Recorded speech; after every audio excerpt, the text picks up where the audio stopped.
j'ai un message que Dieu a mis sur mon cœur. Ah, je crois que ça, je n'ai jamais oublié ça.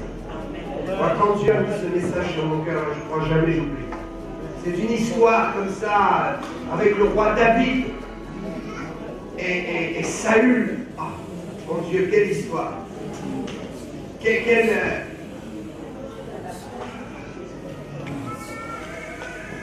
exemple on peut tirer de cet homme? On voudrait avoir un cœur selon Dieu, n'est-ce pas? Est-ce que quelqu'un ici veut avoir un cœur selon Dieu? Alléluia. Je vais vous dire tout à l'heure comment David a montré un aspect, une facette, un côté de son cœur qui était vraiment un cœur selon Dieu. Et si on attrape ça, on attrape ça, alors vraiment, je crois que Dieu va nous être très favorable. Il y a des moments où Dieu est plus favorable parce qu'on agit, on fait selon son cœur. Dieu est amour. Être et faire selon le cœur de Dieu, c'est être plein d'amour. Il faut comprendre. Quand Dieu a oint quelqu'un, il a oint. Quand Dieu l'a choisi, il l'a choisi. On va comprendre ça peut-être. Amen. Dieu soit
c'est le temps de la guérison maintenant. Je le proclame. Moi, serviteur du Dieu vivant, je le proclame. Que cette onction qui est là maintenant, que cette onction qui est sur moi, soit déversée pour la guérison. Soit déversée pour la guérison. Si tu es malade, vite, vite, mets la main où tu souffres. Je sens tellement la présence de Dieu maintenant. Si tu as mal quelque part, si tu souffres dans ton corps, cette souffrance et cette maladie n'appartient pas au royaume de Dieu. Cette maladie n'appartient pas au royaume de Dieu. Cette maladie a été crucifiée à la croix. Cette maladie est partie dans le sang. Cette maladie s'est écoulée dans le sang de Jésus. J'ordonne maintenant que toute maladie s'arrête. Reçois simplement, tu sens la présence de Dieu, tu sens la chaleur du Saint-Esprit, tu sens quelque chose qui vibre dans ton corps. La douleur s'arrête maintenant. Je le proclame, esprit de douleur, tais-toi. Tais-toi, esprit de douleur. Je t'enchaîne. Je te place dans les chaînes d'erreur. Démons de maladie, démons d'arthrose, démons d'arthrite, démons de dépression, démons de douleur cérébrale, démons dans la nuque. Je te paralyse. Et je te jette dans les maisons. Satan, je pose à tes œuvres esprits méchants. Tu n'as rien à faire ici. Esprit de maladie, tu n'as plus rien à faire dans le corps. Les médicaments seront finis. On fait le feu pour consumer tout ce que la maladie a détruit dans ton corps. Envoie le feu, c'est vraiment le temps de la guérison. Dieu est en train de te guérir complètement. Complètement. Il y a quelque chose qui passe dans ton corps, qui circule. C'est l'onction, c'est la guérison. Par les meurtrissures de Jésus, tu es guéri. Ta maladie s'est écoulée dans le sang de Jésus. Vous ne pouvez pas savoir combien la guérison peut délivrer une personne. Combien la guérison peut transformer une vie. Combien la guérison peut amener un témoignage puissant.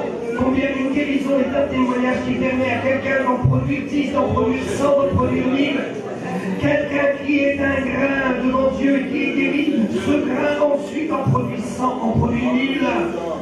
Tu ne produisais pas à cause de cette lien de maladie, mais maintenant que Dieu t'a guéri, tu vas pouvoir produire.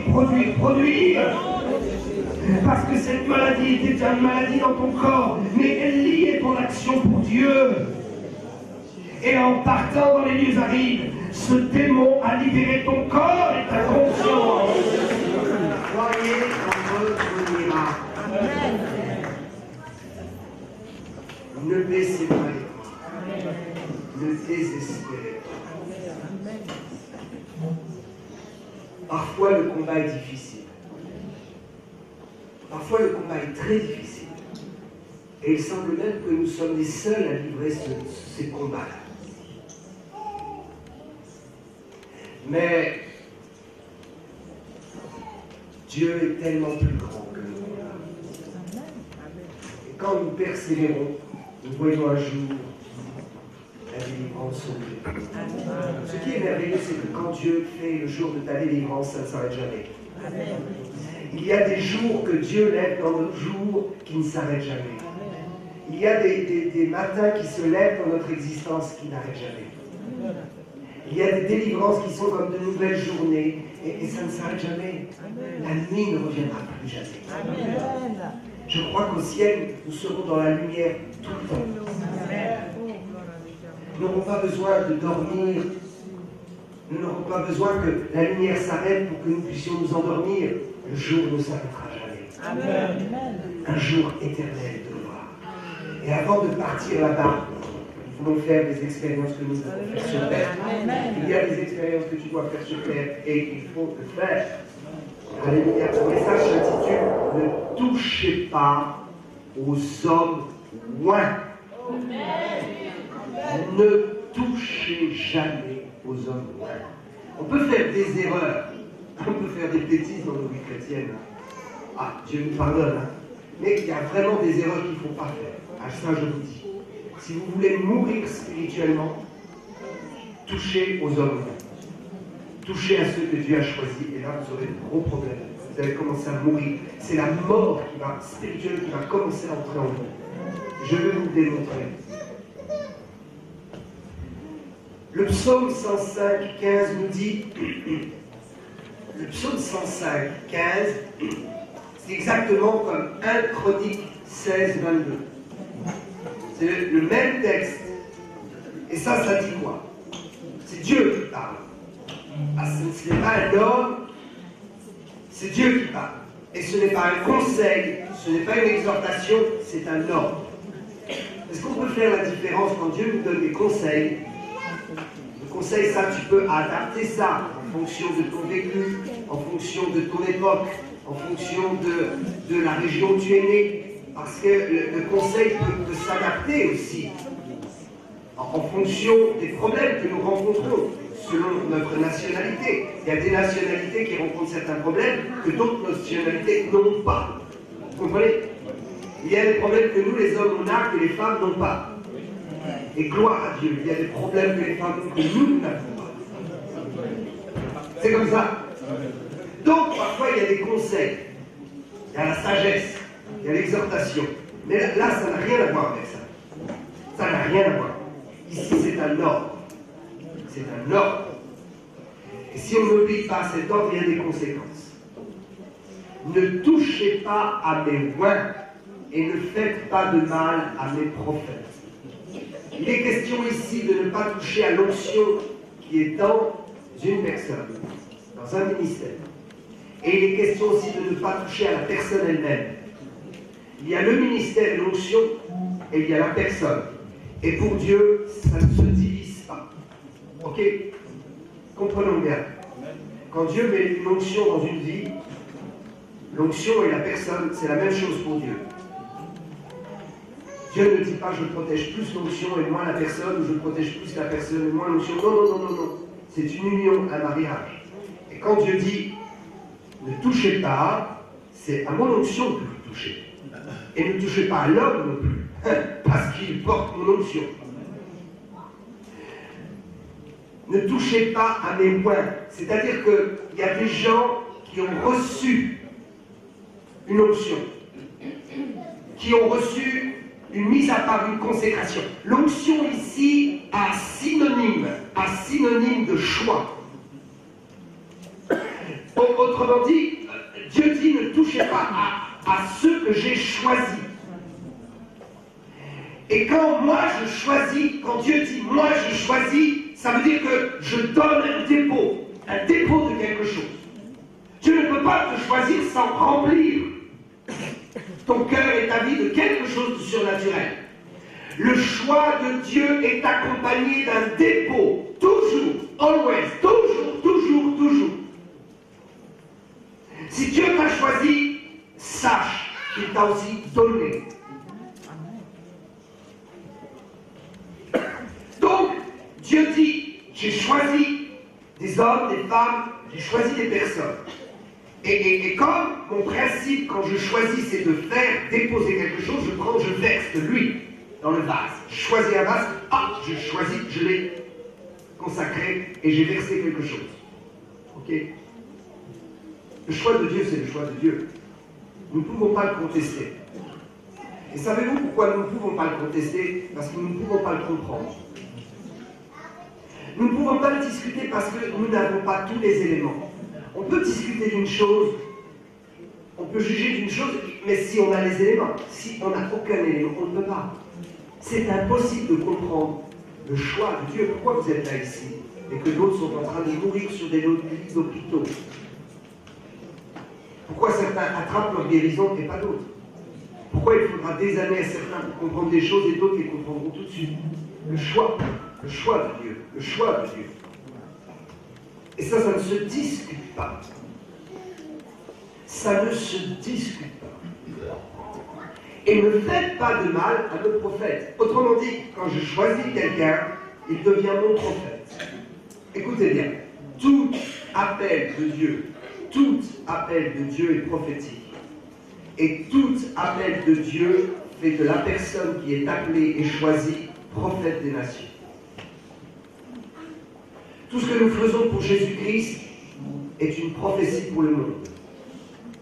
Tout ce que nous faisons pour Jésus dans ce monde annonce au monde que Jésus revient, qu'il y a un ciel et que si on ne se convertit pas, on va partir dans les tourments. Le choix de Dieu implique un don de Dieu et implique que Dieu protège celui qui a reçu le don, parce que c'est son choix. Dieu défend son onction, il protège son huile sainte et inévitablement il protège le vase qui contient l'huile. Les deux sont indissociables. Cessons de dire il y a l'homme dans la chair et l'homme sur la chair. Arrêtons de dire ça. Ce n'est pas bien. L'homme choisi, c'est l'homme choisi. Et quand il est sur la chair, l'onction est en mouvement.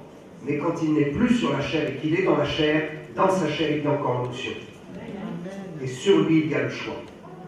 Donc, on n'a pas plus le droit de toucher quelqu'un sur la chair que de toucher quand il est dans sa vie courante.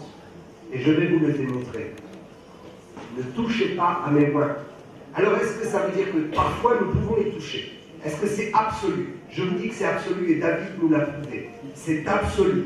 Ne touchez pas. Ne dites pas de mal. Comment est-ce qu'on peut toucher? On peut dire du mal, on peut faire du mal, on peut faire créer des pièges. On peut confectionner des pièges pour que l'homme de Dieu ou la femme qui est appelée tombe et meurt. Et on dit, ce n'est pas moi qui l'ai tué, c'est le piège. Qui a fait le piège? Celui qui tue n'est pas celui qui prend la vie, c'est celui qui conduit vers celui qui prend la vie.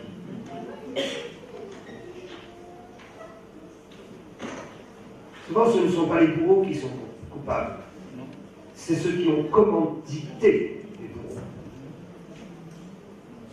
Il y a donc, on peut faire différentes façons de faire le mal. On peut faire le mal en tendant des pièges, sournoisement, dans l'ombre. Personne ne vous voit, mais Dieu vous voit.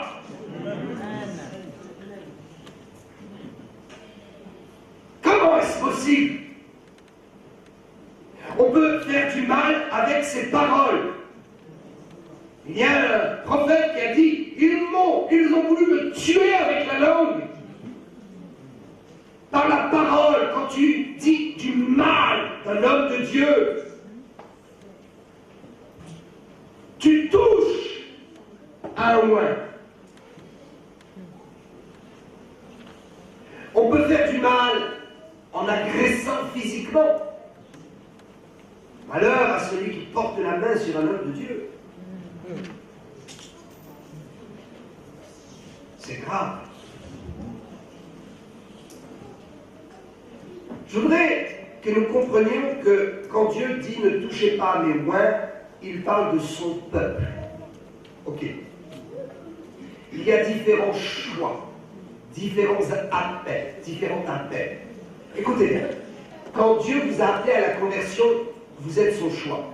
Il vous a sorti du monde, il vous a choisi, il vous a appelé. Dès l'instant où vous avez donné votre cœur à Jésus, vous êtes loin. Et si un païen vous touche, il aura un problème avec Dieu. Si quelqu'un vous fait du mal, il aura un problème. Parce que Dieu dit, ah non, vous ne touchez pas mes lois. Quand nous nous convertissons, nous recevons une onction. C'est l'onction du salut. Et ensuite, nous sommes appelés à servir. Et quand nous entrons dans le service, c'est une autre dimension de l'onction. Il y a en fait deux groupes d'onction. l'onction du salut et ensuite l'onction du service. L'onction du salut augmente et devient une onction plus puissante quand on se commence à servir Dieu. La défense de Dieu est proportionnelle à l'onction dans laquelle vous entrez. Écoutez bien ça. Quand Dieu dit ne touchez pas à mes oins, cela veut dire que Dieu a préparé une défense proportionnelle au niveau de l'onction. Si vous dites du mal d'un chrétien, peut-être il ne vous arrivera rien. Si vous dites du mal d'un homme de Dieu, il vous arrivera forcément quelque chose, tôt ou tard. C'est-à-dire que la conséquence est proportionnelle au niveau d'onction dans laquelle la personne est entrée. Plus nous entrons dans une onction élevée, et plus l'onction devient un feu dévorant pour ceux qui nous touchent. Ce n'est pas nous qui maudissons, jamais. C'est l'onction qui brûle ceux qui désobéissent à ce commandement. C'est ainsi que je crois fermement. On ne peut pas toucher un chrétien impunément. Si les gens de votre famille vous font du mal, si les païens vous font du mal, et qu'ayant annoncé l'évangile, ayant prié pour eux, les ayant conduits à une attitude de repentance, ils persistent et continuent à vous faire du mal, sachez qu'ils vont avoir des problèmes avec Dieu. Et prévenez-les qu'ils vont avoir des problèmes avec Dieu. Ce n'est pas les maudire, ce n'est pas les menacer. Et les gens me disent, oh tu me menaces. Non, je te préviens. La menace, ça veut dire, moi je vais faire quelque chose contre toi. L'information, c'est, Dieu qui me protège va faire quelque chose. Vous comprenez la différence? On ne menace personne, on prévient. Bien. Nous allons essayer de comprendre que donc, toucher à un chrétien, ce n'est pas bon. Et toucher à quelqu'un qui est rentré dans le service de Dieu, ce n'est pas bon. Et c'est pire. On va donc prendre l'exemple d'une femme ou d'un homme qui est oint pour un service pour Dieu et qui exerce un ministère. Écoutez, je voudrais être clair avec vous.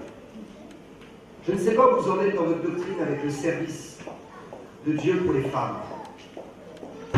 Peut-être que vous croyez qu'une femme ne peut pas avoir de ministère. Je vais vous dire, quand même. Soyez au clair.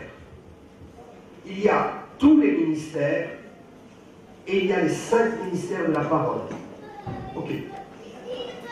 Je ne vais pas discuter avec vous. Chut, les enfants, c'est vous. C'est important ce que je dis. Écoutez bien. Il y a tous les ministères et il y a les 5 ministères. Éphésiens 4. D'accord. Il y a des gens qui ne sont pas d'accord avec le fait qu'une femme puisse être ointe dans un de ces 5 ministères-là. Ce n'est pas notre propos.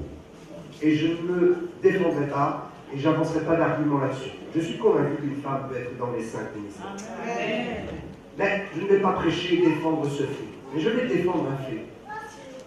C'est que vraiment, si vous êtes honnête avec Dieu, vous ne pouvez pas dire qu'une femme ne peut pas exercer un ministère si on parle des autres ministères. D'accord? Si on écarte les 5 ministères de la parole et qu'on dit ça, c'est très doctrinal. Soyons clairs sur le fait que ce n'est pas du tout doctrinal. Et ce n'est pas un problème de dire qu'une femme peut avoir un ministère, en tout cas en dehors des 5. Ça veut dire qu'une femme peut exercer un ministère dans l'Église. Ce n'est peut-être pas un ministère derrière une estrade, mais c'est un ministère, un service dans l'Église. S'occuper des enfants et prêcher la parole aux enfants à l'école du dimanche, c'est réellement un ministère. La louange, c'est réellement un ministère. Ok?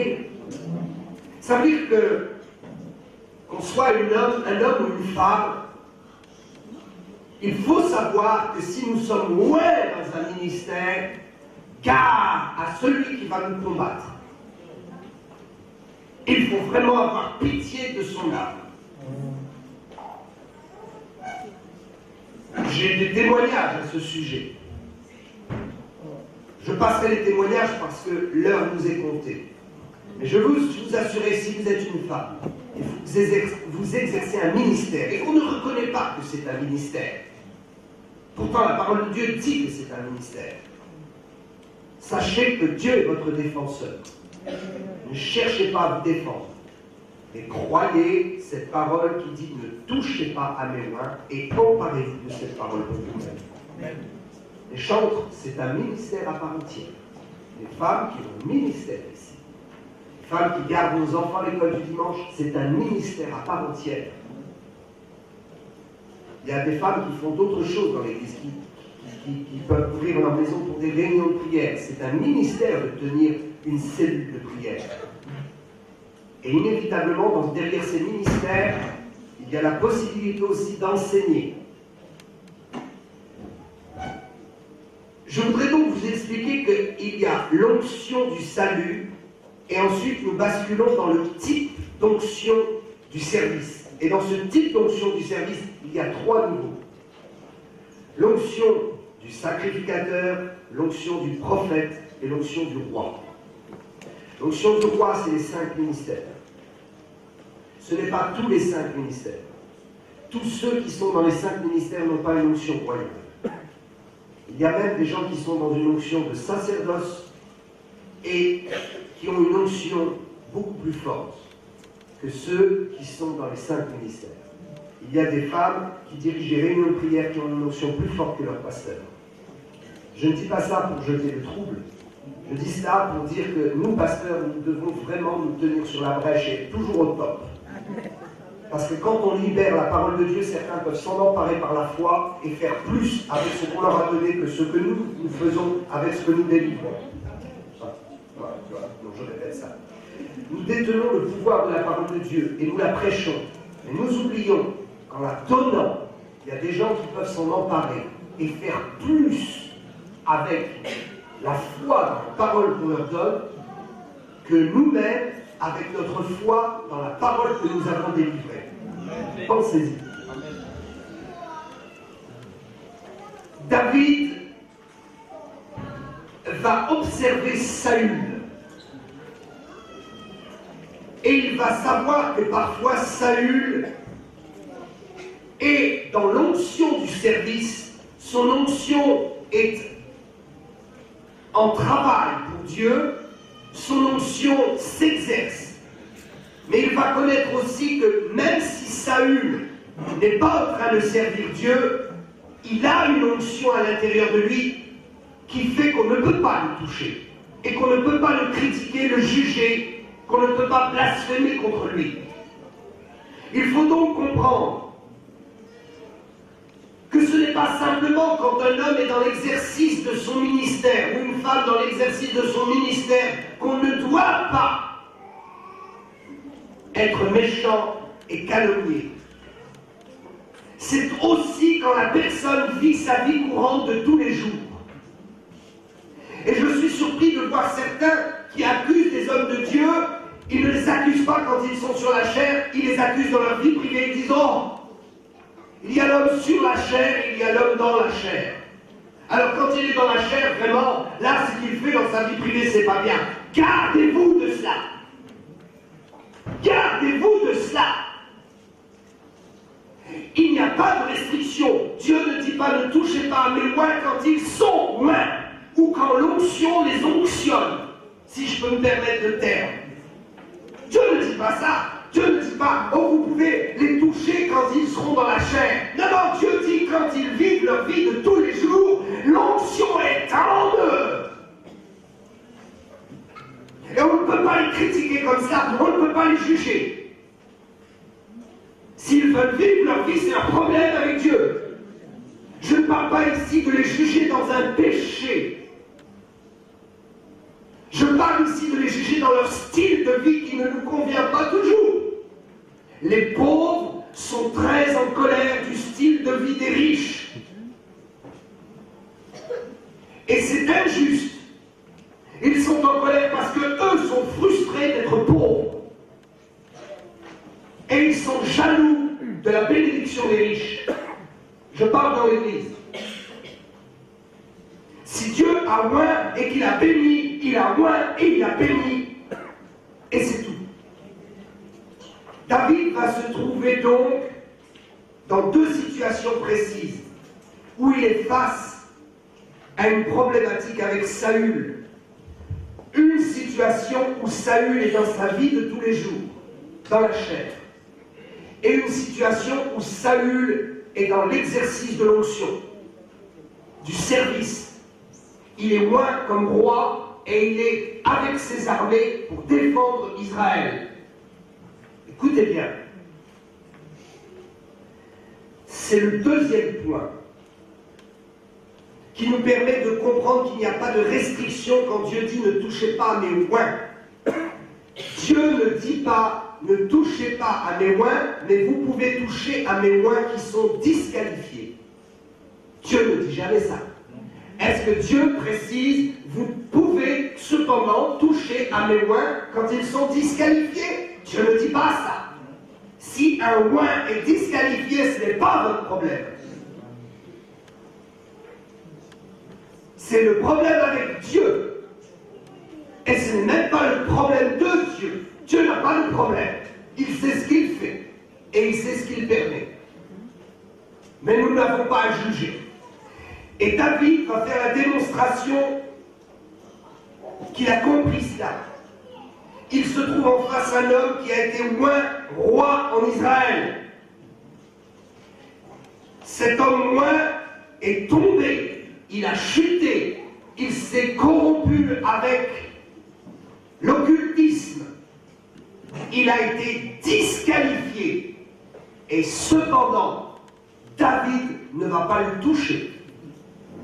La disqualification ne nous donne pas le droit de toucher et de porter à atteinte à un ministère.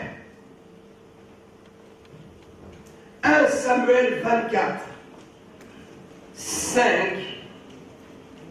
Les gens de David lui dirent « Voici le jour où l'Éternel te dit « Je livre ton ennemi entre tes mains ». Écoutez bien, il y a des prophètes de mensonges. Il y a des prophètes de la tentation pour la chute. Un faux prophète qui me tente pour la gloire, ce n'est pas un problème pour moi. Mais un faux prophète qui me tente pour la chute. David fut tenté ce jour-là. À travers cette tentation, il fut éprouvé. Saül est en colère contre lui.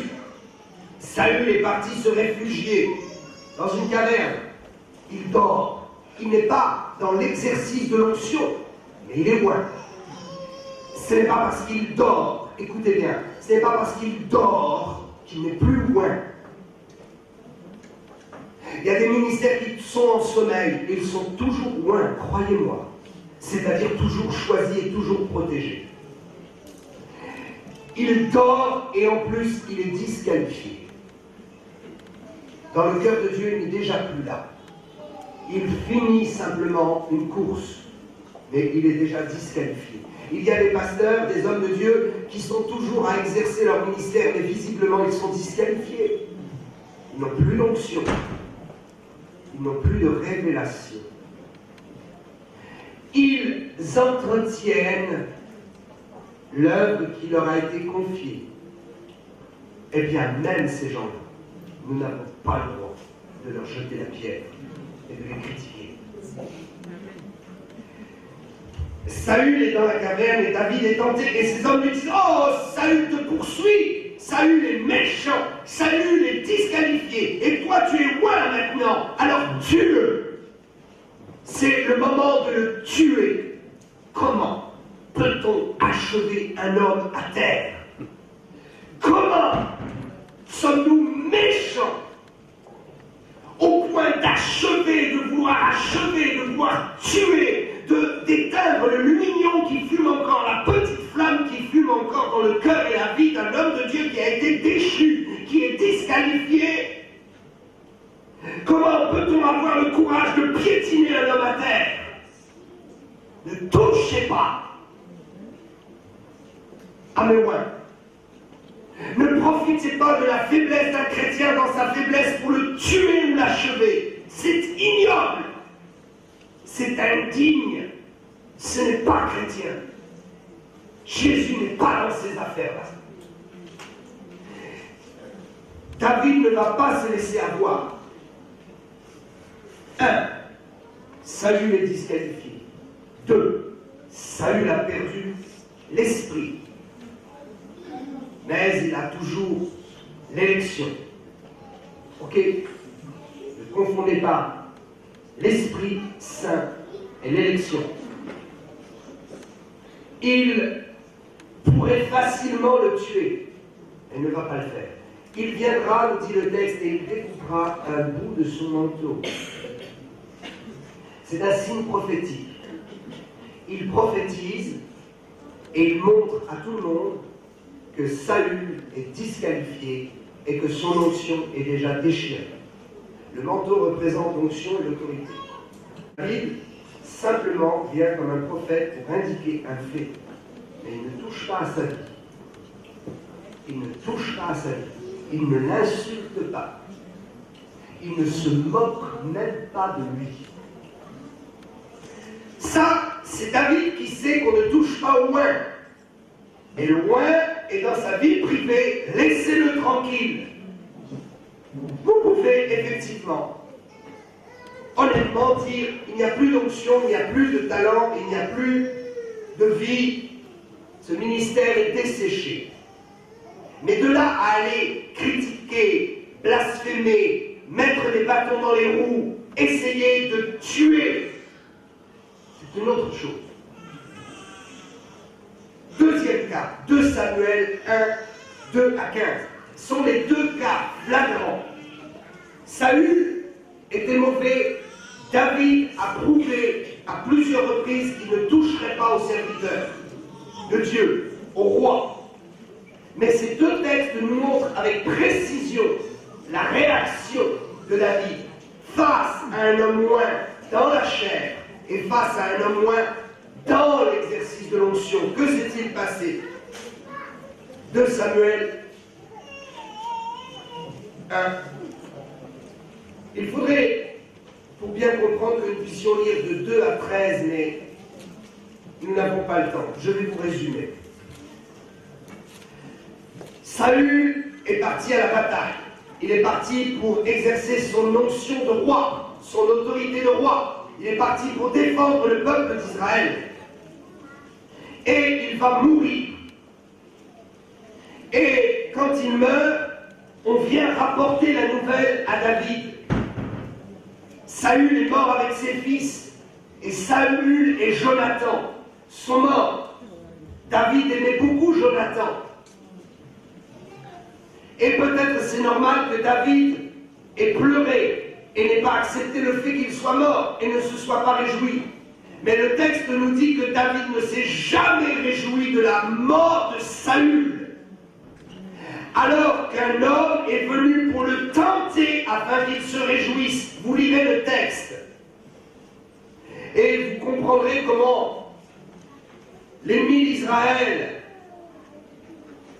cet homme qui faisait partie du camp adverse, cet Amalécite, est venu dire à David que Saül et Jonathan étaient morts, pensant que David allait se réjouir. David a été tenté par ceux qui étaient avec lui. Et maintenant, David est tenté par les ennemis de Dieu. Vous serez tentés par les chrétiens de dire du mal, de vomir sur les ministères. Et vous serez ensuite tentés par les païens de vous réjouir de la chute des ministères. L'Église ne peut pas se réjouir de la chute d'un ministère, jamais, au grand jamais. Nous n'avons pas le droit d'humilier l'œuvre de l'Évangile devant les païens, devant les caméras, devant les médias. Nous n'avons pas le droit de juger, de critiquer les hommes de Dieu, les autres hommes de Dieu devant les païens.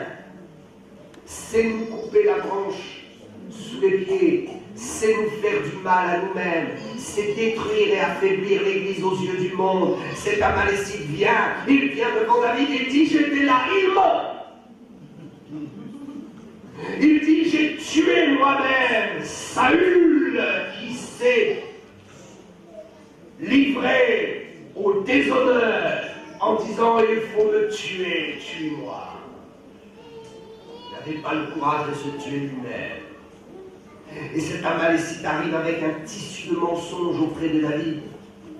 Et il lui dira, moi, ô glorieux Amalécite que je suis, j'ai enfin tué Saül, ton ennemi. Cet Amalécite venait pensant que David lui donnerait une récompense. Mais au lieu de cela, il est venu chercher la mort. Prenez garde. En allant critiquer un homme de Dieu auprès de quelqu'un d'autre, auprès même des fois d'hommes de Dieu qui ont été aussi appelés, ce n'est pas une récompense que vous allez chercher, c'est la mort spirituelle. David a été très ferme. Il a dit, mon ami, mais d'où viens-tu? Le texte nous dit que David s'adresse à lui, c'est un Amalécite. Mais pourquoi lui dit-il, d'où viens-tu? En fait, il lui dit, mais d'où vient ta mentalité? Si vous venez me voir pour critiquer un homme de Dieu, croyez-moi, je vous dirai, mais d'où viens-tu? Quelle est ta mentalité? De quel village tu viens? De quelle église? De quel endroit? On ne t'a pas appris qu'on ne touche pas à ceux qui sont le choix de Dieu et qu'on ne se réjouit pas de leur mort ou de leur défaite. D'où viens-tu comme ça? Il y a des chrétiens, ils viennent, ils disent je suis chrétien, mais ils viennent de l'enfer. Ils viennent tout droit de sortir des immondices, des ordures de l'enfer. D'où viens-tu, Amalécite? Qui es-tu? On ne t'a pas appris ça, mais moi je vais t'apprendre maintenant. On ne touche pas un roi d'Israël. Va et prends la mort. Ton salaire sera la mort. C'est Amalécite a menti. Le vrai récit, vous le trouverez dans 1 Samuel 31, 2 à 4.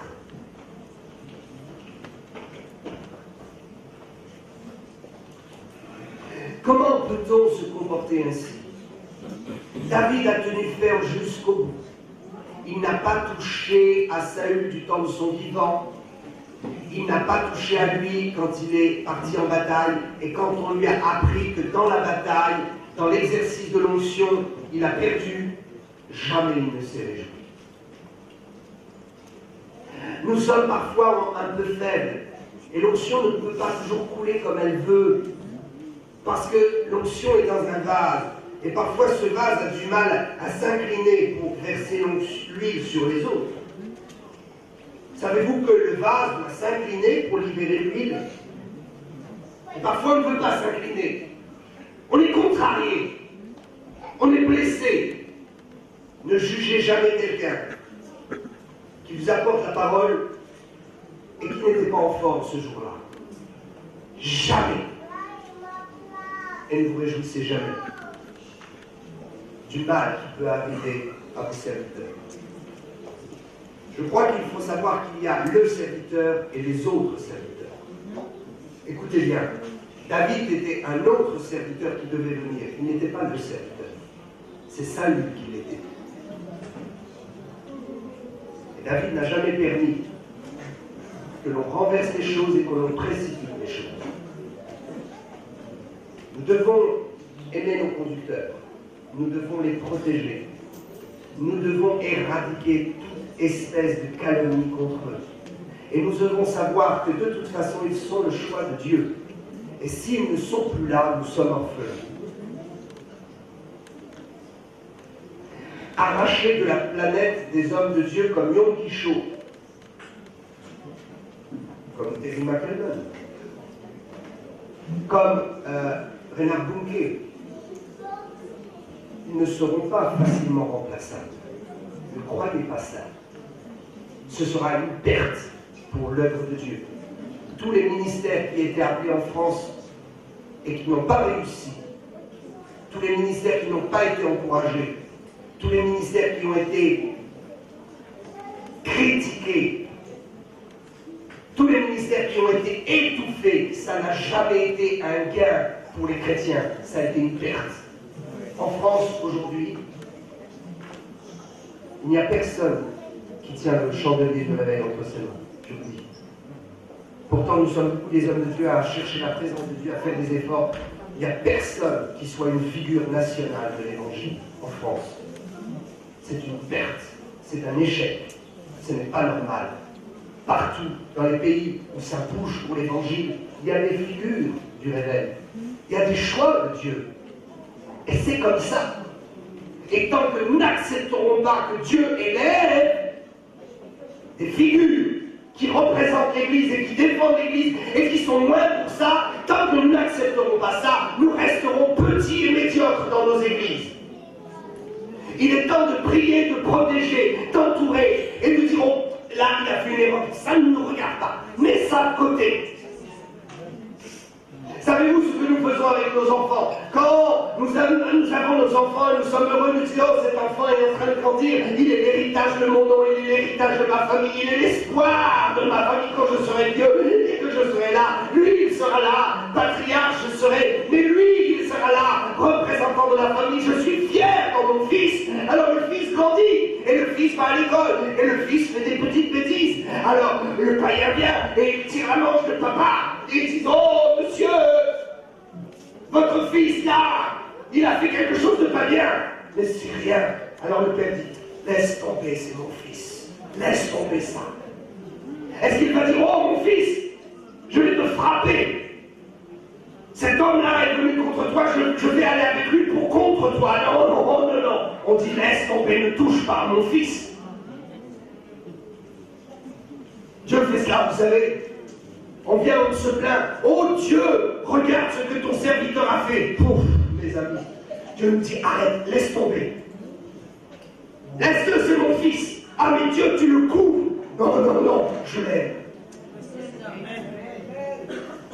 Je ne parle pas des péchés graves, lourds. Je parle de ces bêtises que nous avons à juger. Qu'est-ce que ça peut faire que je mette un costume gris? Qu'est-ce que ça peut faire que je porte une montre de valeur? Ça vous retire quoi? Si j'ai payé cette montre 500 €, 1000 €, 1500 €, ça retire quoi à qui? C'est ma vie, c'est ma bénédiction, c'est mon onction. Ma femme sait que j'ai une spécialité. Quand je vais en Afrique, j'ai une spécialité, je donne mes montres.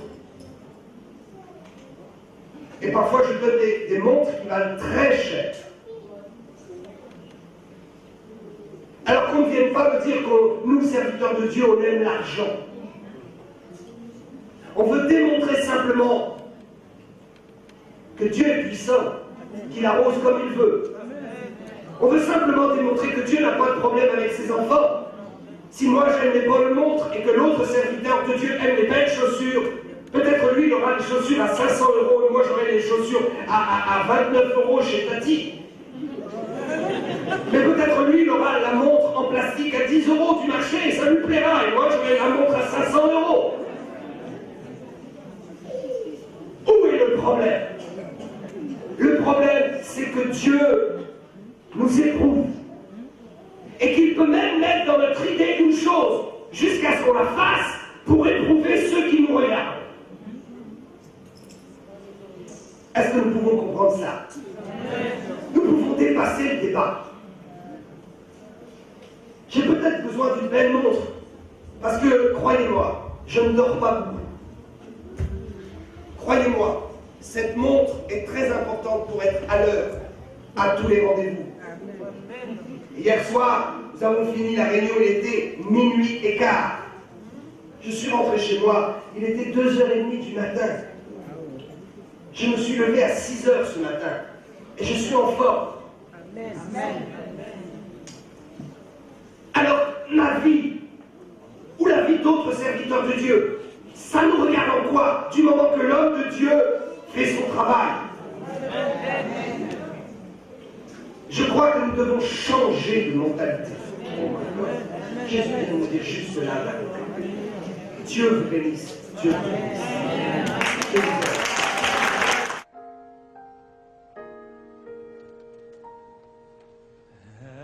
As I walked into the room, I sensed His presence.